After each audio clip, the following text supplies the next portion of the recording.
and Jones, they know what it's all about. From burnouts and doubts to boundaries that stick. We're right here with you through thick and thick. Do what you want because you're grown. You don't need to hustle all on your own. With that voice in your ear when it all goes whack.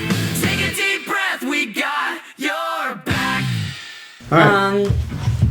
How do you like to be introduced? Doctor? I usually use Dr. Ashlyn Jones when I'm first, and then I always shift to like Ashlyn.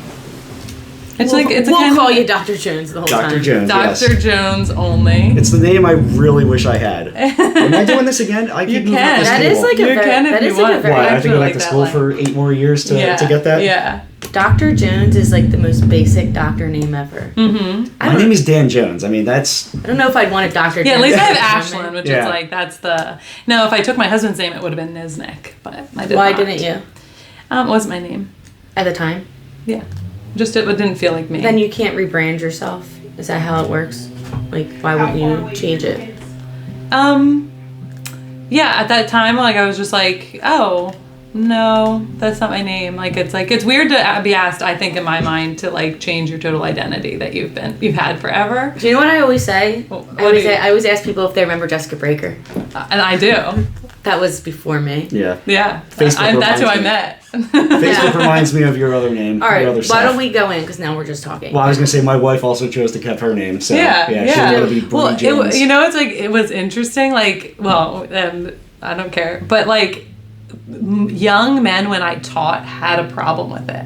Of Like, course. it was interesting, though. I was like, Andy didn't. Like, he was like, okay, whatever. That should be the... But, like, yeah. young men who, like, never really thought their wife maybe wouldn't, they struggled But with you that. have his last name legally or not? No. Oh, you legally. can't. I don't have it. Oh. I don't. Yeah. Because then you have to change all your license. Yeah, and I'd have to change my degree. There's... You can change your degree.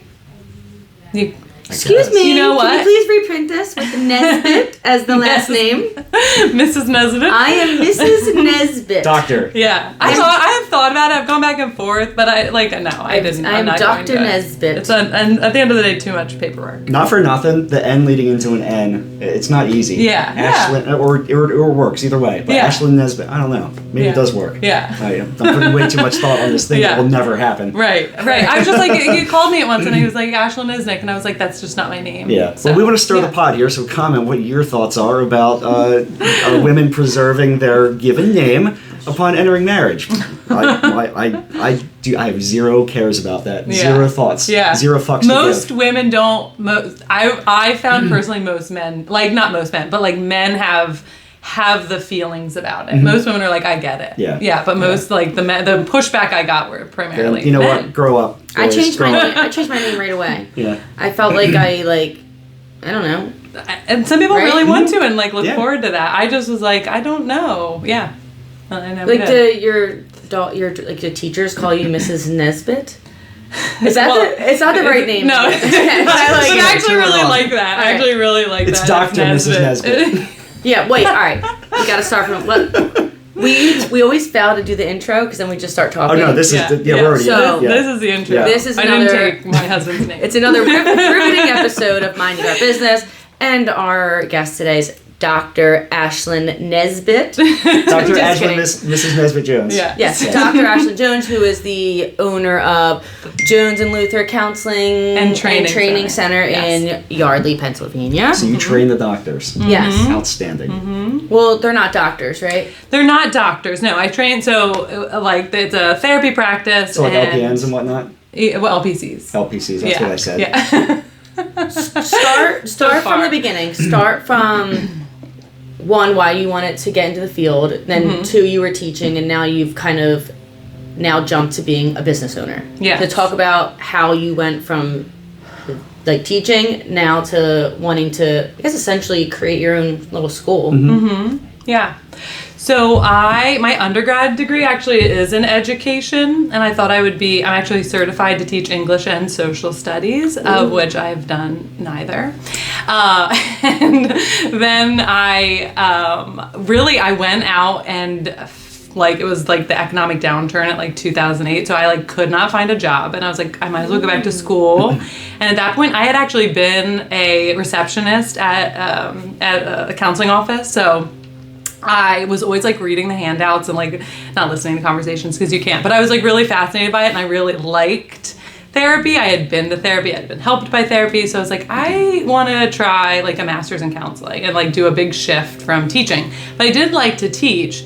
I don't think I was very good at teaching history or English, so but I was like, I would still like to teach. So I got my master's in counseling and I loved it from the start. I loved counseling.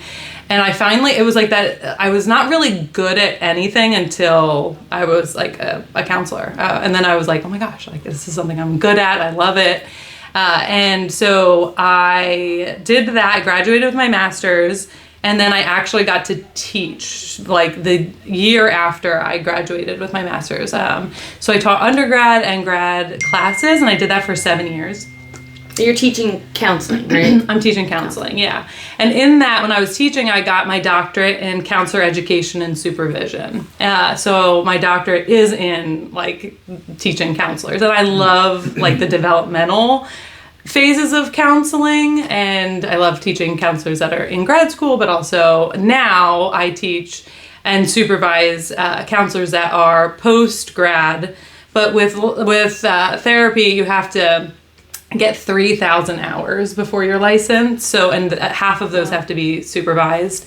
So I supervise people getting their license and getting into the field. And so when I went out of higher education, that's when I started my own private practice. I had clients forever, but I had always like when I was teaching full time, I was in doctoral work full time, and I had like, I think like 5 clients, and that was enough. That was the only thing I could really do at that time.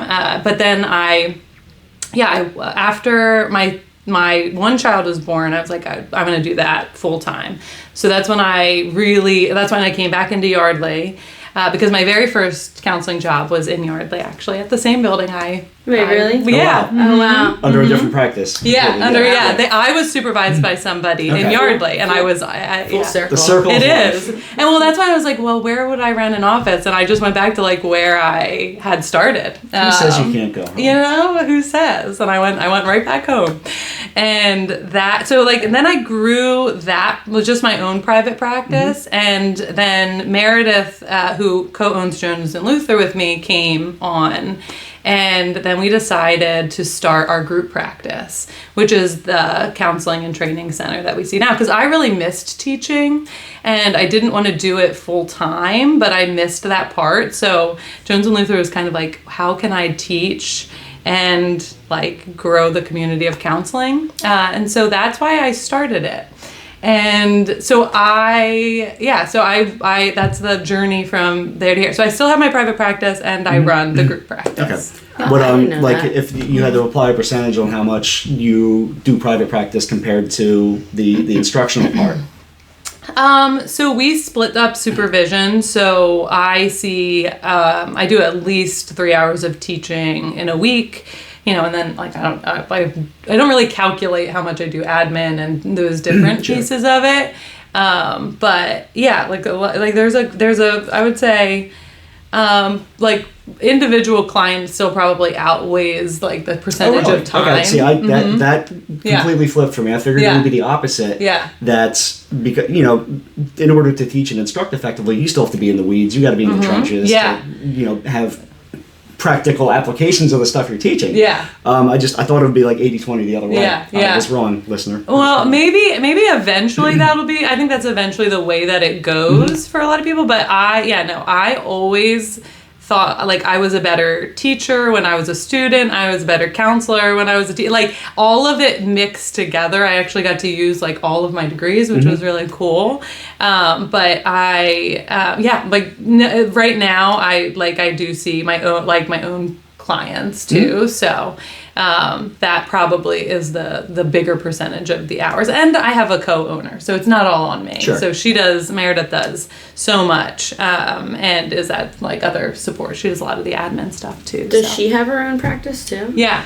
So you guys both have a practice, and then you have the training center. Yeah. Yeah. Interesting. I didn't know that's how that worked. Yeah. So do you ever feel like when you have a group practice, do you feel pressure to bring clients in for the therapist that you're training? Repeat that, sorry. Like, do you feel like in a group setting, are you and Meredith supposed to not only be teaching, but then like helping them to get clients? Yes, yeah. So do you feel a lot of pressure to make sure that you're shuffling people to clients, or do you guys, is that something you guys worry about a lot? Yeah, like all the time. So what I'm at I've never really had to advertise my private practice. Like a lot of it's word of mouth, a lot of it's reputation, and you just build a base. And I don't personally like to see more than a certain amount a week of clients, just because I think care is impacted. And so I have my number, and I've maintained there. I'm happy there. But when I started this, I had the benefit therapy. You just get to watch a lot of people's trajectories. But I watched this one therapist I worked with build their practice, and it really changed him. And he like grew really fast, but like grew the number of counselors, and it didn't match behind the scenes how many clients there were for them. So it was like, oh well, we're growing, but like it wasn't actually taking care of the counselors. So I've turned down at this point a number of people because I am always, Meredith and I are always checking like how many clients who we have want, need, and I will not add a person unless like everybody is comfortable with where they're at. So yeah, like to answer your question, that is a huge value of mine, is making sure that like the people that I have are getting what they need as far as client, and shifting and pushing as many people. So sometimes it's hard because it is a reputation based business, and so somebody is like, I was given your name, I want to work with you, and other people are more flexible and open and want a counselor that fits their schedule, but that's something that I care a lot about, because it's like one of the things about Jones and Luther is it is a training. That's a part of the heart of it. Like it's like a launching pad for counselors. Like I want eventually every one of my counselors to be in their own private practice, because I think that makes financial sense for them. I think it's sustainable. I think from a mental health standpoint, it's a non-negotiable better situation that you get to control your schedule, have the people, have the number, like my number isn't another person's number. So like it is kind of a launching pad versus anything else. Now people of course can stay with me, and I love that and I want that, but I encourage them always, like I'm like, I will help you build your caseload, I'll help you build your reputation, I'll give you the training, I'll teach you all my mistakes of building a business. So that way you make all your own. I have made so many. And then go. And that's like the goal of the group practice for me, is I didn't want another mistake I think I saw the person making was like, that was definitely his little kingdom he's building, and it totally changed his personality over time. And I was like, it kind of gave me a template of like, oh, what I don't want to do and what I don't want, how I don't want to change, kind of some of my core values. So so I think that was like, I've just seen, and he's not the only one, I've seen it happen a couple times of like how getting successful can kind of change how you treat people. And we just all have, I think, a personal mandate of our own to make those decisions. And so what are some signs? I'm really curious, because I actually had a conversation with my wife the other day, because as you get, it's like fall allergies are killing me here. As you get more successful, you're able to leverage successes, and I use it in a way that I just spread more positivity and increase, optimization, specifically in business and marketing. Like you said about mistakes. Yeah. All the mistakes I've made will never happen again.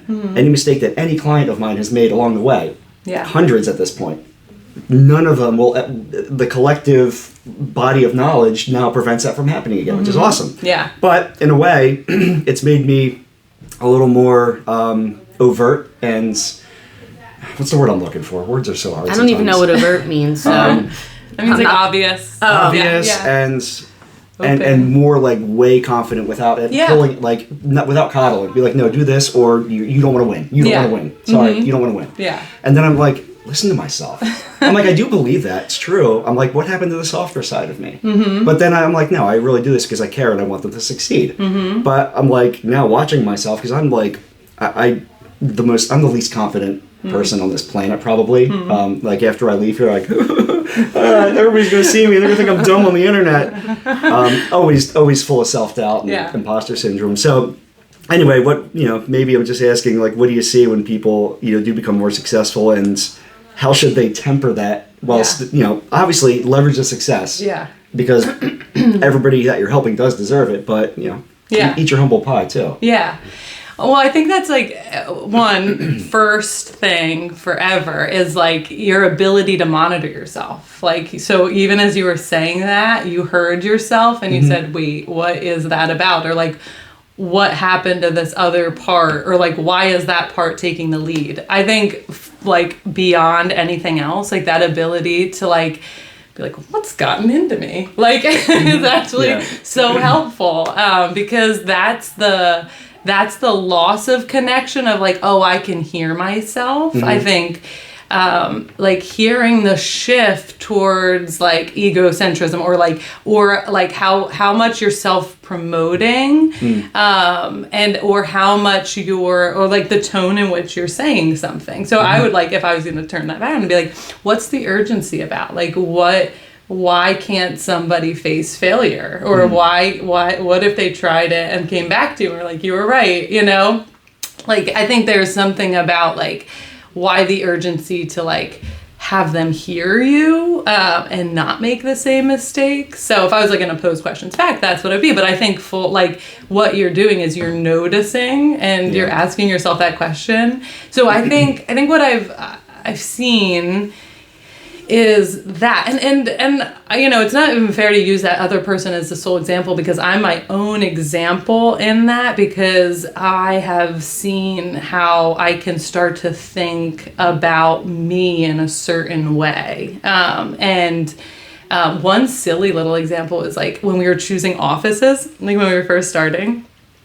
Meredith, my coworker, we are 50-50 partners, she was like, oh, who's going to get like the office with the windows? And I had just assumed it would be me. Like, and I was like, why did I assume it was going to be me? And this is like all internal. I was just like, what a question. Like, I didn't even. How did that resolve? Well, I was like, in my mind, I was like, okay, maybe we should flip a coin. And then I realized I just wanted it too much. And I actually needed to just give it to her. Okay. Like, it was like this moment of like, I can choose like to make this super equal, or I could just be like, it's yours. Like, and just like work against that internal part that was like assumptive that I was like going to have it. Like, and so I just made that choice. Like, I was just like, you're going to actually work. And it was actually embarrassingly hard internally to give up the office it was like a wrestling in myself. It was like, do you want to do like it has the windows? It was I know. It's like, well, that like I think like it was so silly and in so many ways. What do you mean, Meredith? I get the windows. I know, like, why would you even ask me that? It's like two kids going to the vacation house and like you gotta pick your bedrooms. I know, it's like that. But because of like this, like because I knew I wanted to like work against something in myself that I have in me too, it was like that. I was like, well, batter up. Here you go. Like, here's your first opportunity. Your opportunity to shine. It's just the silliest thing. So I think it is like the noticing of like that assumption that I didn't even question that was the warning sign for me of like, oh wow, like you're thinking like you're the leader and not the partner. And I needed like to take a step back of just like not going in that direction. So I think when you don't have a watch on yourself, like I think you're gonna miss a lot of stuff, and I miss a lot of stuff, and I have a monitor on myself, like, and I have some values I'm monitoring for, but I 1,000% like I think I hear when I interrupt somebody or like there's just those things that you start to when you're monitoring for something here. So but I think whatever you are hearing, there's like a lot of questions like, well, why? Like, is it like, yeah, I won't go into the therapy mode because I could okay. click right in. Yeah, I guess ethically you can't. So yeah. No, I mean, yeah, there's a way of thinking about things that I'm always happy to use. But yeah, so that's one thing. I think the care of people is another one, and I'll speak just from my values. The fact that you remembered the window story says it's still bothering you. No, it's not bothering you. It needs this office. You know. With the windows. How am I going to get my hands on this office? Yeah, now I really can't. That office will never be mine. Well, I've told this story. Maybe Meredith will see this and be like, damn, I didn't realize how upset she was about this office. No, it turns out she didn't care about the office the entire time. Yeah, Meredith, I hate this office. It gets to be like a greenhouse. Yeah, she didn't even want the windows. Yeah, no, I know. Isn't that it's like I'm trying to do something good for you? Yeah. No. No, I'm not upset about it. It's just actually a good example of my own issues, or my own selfishness in a certain way, or the way you can think about yourself. So yeah, I'm but happy I like that about people. I wish I want to be more selfish. You want to be more selfish? I want to be more selfish. Okay. What does that look like? Oh, I feel like we're in a sesh. I don't know.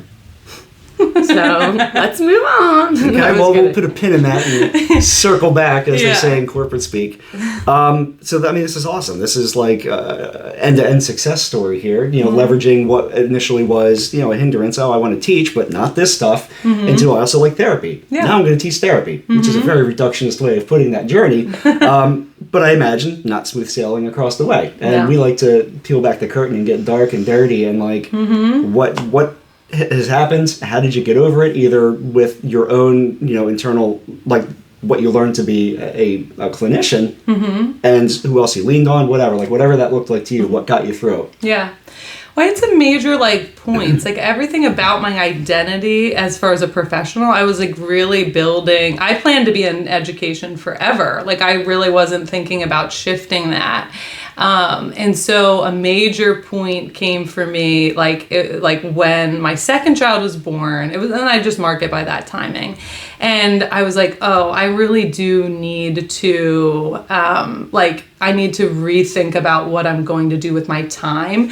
The thing about higher education is it's a complete time suck for not very much money. I do love it, and I believed in it, and I loved the program I was working in, and I loved my boss. But I think that was the point where I was like, I can't do what I needed to make a shift. So I never really thought I would be in private practice. I liked doing all of those different things. So it was a major identity shift to think only about private practice at first. And so I think I spent some of that time kind of lost. That first year especially, I think I would call it now some depression and some not knowing what to do with this other teaching part, which is later why I reinvented it myself. But they were low. They were low moments of this, okay, just this, okay. And another part of that was my mom identity really needed to grow too. So my career was my first baby, and I loved it, and I poured all those resources into it, and then I was this other identity that's really important. I need to also invest in that time. So that even the past 3 years has been more time investing in another part of my identity that I didn't have all the time for before. So a couple identity shifts are happening, and I think in any identity shift, there's almost always for people behind the scenes, some level of anxiety and depression, adjustment period to that. So even when you become a mom, they're congratulations. They're not this will probably be pretty anxiety ridden for you. So I always tell new moms, if you drop a tear on your baby, it's totally fine. When you watch it splash. Yeah, listen, cry on your baby, be sad, totally fine. Yeah, they'll love that. They just care about. I was a little postpartum. Yeah, no surprise here, people. Well, yeah, and people talk about that more, but I think I didn't talk about it when it was happening to me. It was those around me. Yeah. So that's why I always bring it up to other people, that are gonna have kids. I always want to let them know, hi, just know that no one shares that they cry over their baby and that maybe they just hate life for a moment. Yeah. And nobody really told me about the identity part. Like, I was working on another identity, and all of a sudden I had this, like, you know, I had a high risk first pregnancy and then a high risk. It was like, and then I'm like, I was stunned, and I was just like, like, I didn't know what was going on. And no one really was like, the identity of motherhood won't come immediately. Like, for some people it does, and but that for me was like such a part that needed to grow. And that's what I tell people. I'm like, it's like, this doesn't feel immediately like the most natural thing. So I feel like people treat identities, especially in entrepreneurship and combined with family and all that, like as dichotomies and complete isolated paradigms, rather than what it sounds like you're saying is that it's fluid, it's evolving. Yeah, you can take a snapshot today and say my identity is the combination of this, of being a mother, of transitioning from being a teacher to a clinician to now teaching therapy. And 5 years from now it will be evolved with all the pieces there. So what I'm hearing is that you don't be afraid of losing your identity by making a shift. Shift it. Yeah. And like embrace that. Like, it is such a, I hate to say this, like a process. And it is, but there is, and I think I would say there's fear, there's uncertainty, there's like, and any growing, it's also like, does this fit me? How does this fit me? Like, and that's what teaching was for a while for me. I was like, I love using, it's like therapy and teaching is like slipping into my most favorite pair of shoes. And it's like, I'm so comfortable in those roles. And so, yeah, but the identity shift, and I probably am talking about it more dichotomously because I think I learned about that. And then I'm learning actually how I've never been more balanced than I've ever been in my life right now. And that's huge. And I so appreciate that. Because I think I was on the fast track to like, what people on their deathbed say that they regret, like working too much and too hard, and like, you know, like I think I was cultivating that path, and then in this shift, it gave me like, it just like rescued me from, I think, how empty that often is, but and there's a lot of reasons for that, like, but I think that's another piece, and I would say actually going back to your question of the of warning signs, it's like, why do you work? Because if it is like in some way like validating to something very deep inside of you, then it probably is going to produce some very good things and also have some areas of question. Because when something validates us, like my work validates me really personally, and I think then I'll be like, ooh, I like that. Like, that's good. That I want to like sink some more resources into that, right?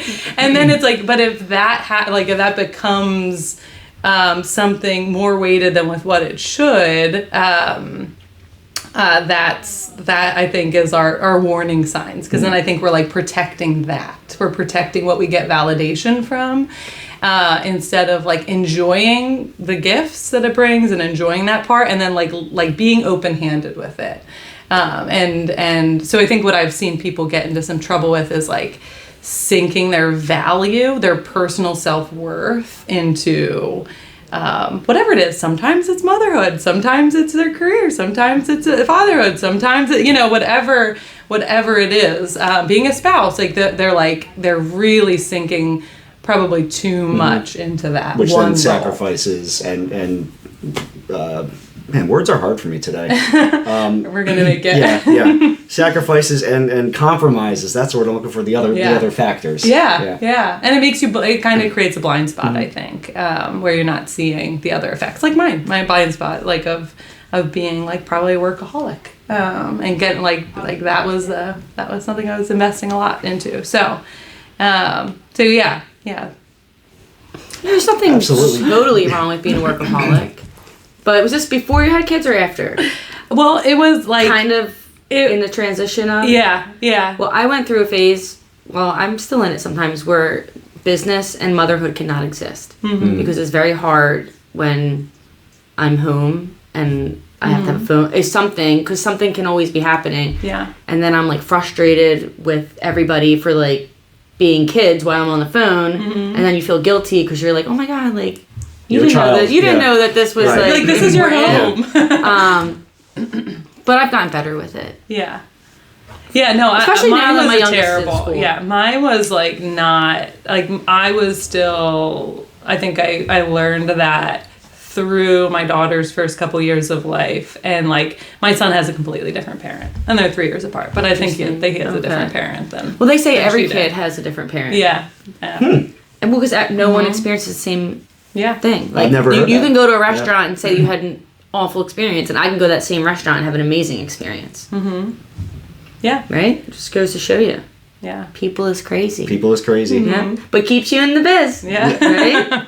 Final thoughts of something actionable somebody can do today on their own if they're feeling identity crisis. I shouldn't say crisis, but I think in the context of this show, questioning their identity when they're in a phase. Yeah. I think one is like being really open to the, like I do a lot of parts work. So it's like, that is a part.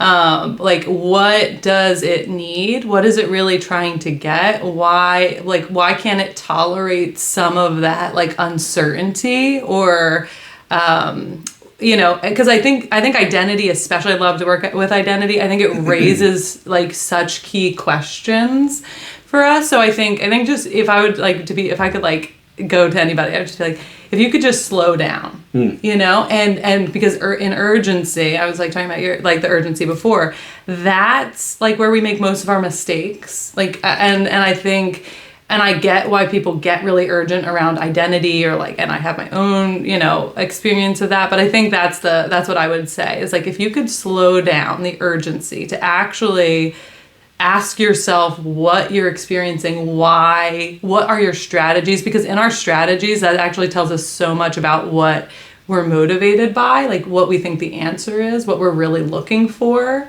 And then we can like see like, okay, like can we tolerate some of the distress of a transition period or some of these questions, and like actually make meaningful action. Because I think when we slow down, we can actually make a meaningful step. I think if I had ran through urgency of my identity and just applied for a teaching job, I think that would have really derailed me in a different direction than I'm in right now. Instead of like, actually, I can do whatever I want, and I can start a group practice, and I can teach, and I can do community events, and I can do like different things. Like I can do this myself. And my favorite part, I don't need to be employed by somebody leveraging all else. that success to then help more people. Yeah. So I thank you, Dr. and Mrs. Ashlyn Nesbitt-Jones, for that, because I'm taking that, what is the urgency, let's slow down, into every single client meeting I have from now on. And There you clients, go. if you're watching this, sorry. We're slowing it down. That's a thing now. We're slowing it down. That's a thing. How do we end every show, Jessica? We raise our foot. We raise our foot. We do a high kick. Oh wow. Okay. Yeah. Oh, we have the same shoes. I think You're doing your best, and some days it's a mess, but you're showing up still, so we're very impressed. Feeling the pressure, yeah, we relate. It's okay to not be okay.